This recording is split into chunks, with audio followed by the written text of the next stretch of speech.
What's up?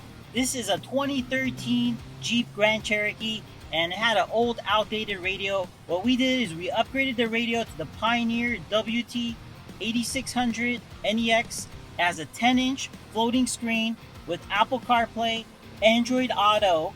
We connected it to the car so it works perfectly with the original functions. For example, the backup camera works perfectly with the new radio and all the steering wheel controls work perfectly.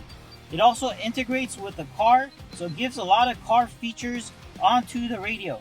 For example, the tire pressure sensor will show up on the radio itself, and it'll show if it's low, it'll turn red.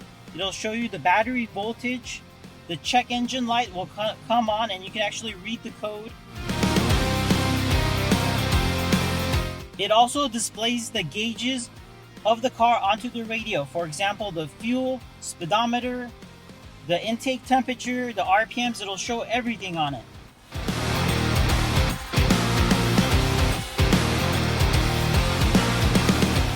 So if you want to upgrade your outdated radio to a modern one like this one with a bigger screen, come by to the experts. That's Santa Clarita Auto Sound.